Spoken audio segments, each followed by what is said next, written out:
while much credit has to be given to the list in terms of it being very simple and also cute, unfortunately, the trade off for that is it's a very uninspiring romantic comedy.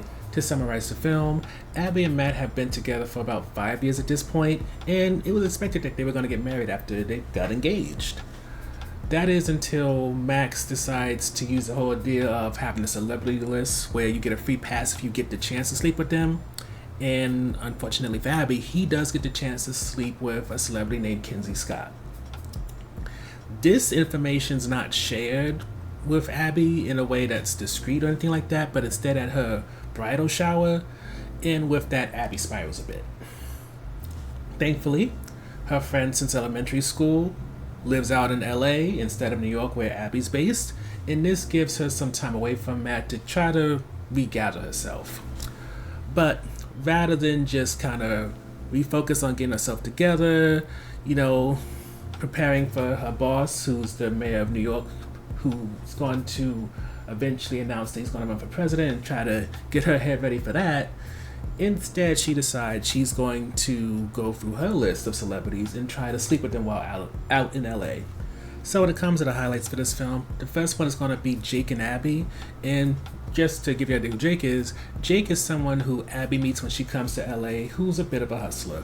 He works at a restaurant that Abby meets the guy from The Bachelor from, and he's also a photographer that's working on this novelty type of travel trinket where you get a bottle that's supposed to be filled with the air from certain cities. It doesn't make a whole lot of sense, but he has some investors interested in what he's doing, so that's a little brief on Jake. And what makes Jake and Abby a very interesting, if not a cute couple, is the fact that you can tell that they're both hustlers. Jake is not only just the charming that you need from a romantic lead, but he also has his hustle and presents the idea that he wants an adult relationship. And what I mean by that is, even though Abby's only there for a short period of time in LA, he's not all up in her face, he's not trying to take up all her time, and even though she definitely got some issues going on, he's not trying to fix her. He's just trying to share his world, build a connection, and it's sweet that between them you don't get this pedestal worthy romance, but something that seems a little bit more real. And I would even say, considering that we know Abby went to law school, that she worked her way up to being a script writer for a speech writer for the New York mayor, and all that she's trying to do with her life, it seems like a good match. And it makes it so that you not only want this, but think Abby deserves this type of relationship, especially compared to Matt, who we just don't know or learn what he's doing. We don't even honestly get a lot of the foundation of that relationship besides a few clips of where they first kiss, what's their favorite bar, and things like that. But we'll get into the lack of character development, which is a bit of an issue down the line.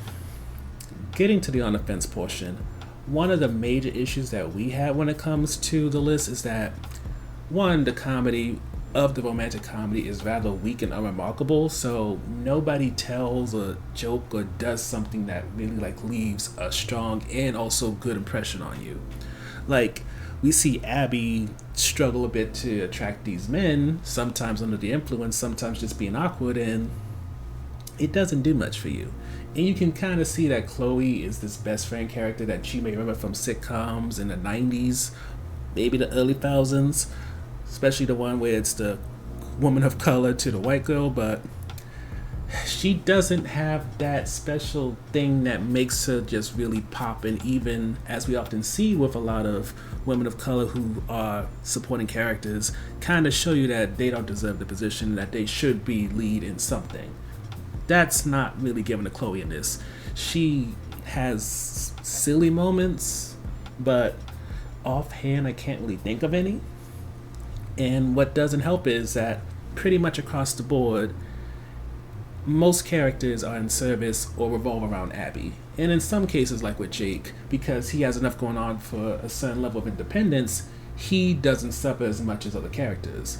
But when you talk about Chloe and Sam, who kind of come off like a real cute couple, but there's issues involved in terms of you not really getting to know why they broke up in the first place. Sam's a talent agent, but you're like, what does Chloe do for a living? Because for about 3 weeks is about the amount of time most of the film takes place in. Chloe never goes to work, talks about work, so you're just like, with Jake and Abby, you can see the attraction, connection, because physical chemistry, both have good jobs of pursuing something that's bigger than where they are now, and it makes sense. Chloe and Sam has a very hectic job as a talent agent, and Chloe is just around. And then, even if you want to talk about Matt, what exactly is the attraction with that Abby had to Matt is hard to say. We don't know what he does. We know he has 3 brothers, but what does that mean? Who cares? And even if you want to try to push the idea that maybe Abby came from a home environment where she was the only child, or maybe she didn't have strong connections with her parents or something like that, you would have to put that in there because it's not explicitly said. So you do not understand why she's with this man whatsoever. So as she's going through all this and trying to go through her list, there's no reason or pull for you to hope that maybe Matt can do something to maybe get back in her good graces. So even if she does end up with Jake ultimately, at least Matt can be a friend who messed up but still wants the best for his ex. But what I'm saying is, for a film that could be more complicated, maybe nuanced, and this has no desire to be that. Overall, I can imagine a list being a type of film that pops up on a streaming service like Netflix, has some moderate success because it's simple and likable, but eventually fading out into the FLs because there's nothing really to note about it. It just wants to entertain you, which we're not gonna knock, but unfortunately, it doesn't leave any type of lasting impression. It doesn't really show off any of its actors, and I'm not saying it's a waste of, I think, the $6 that it costs to rent it, but there's so much better out there.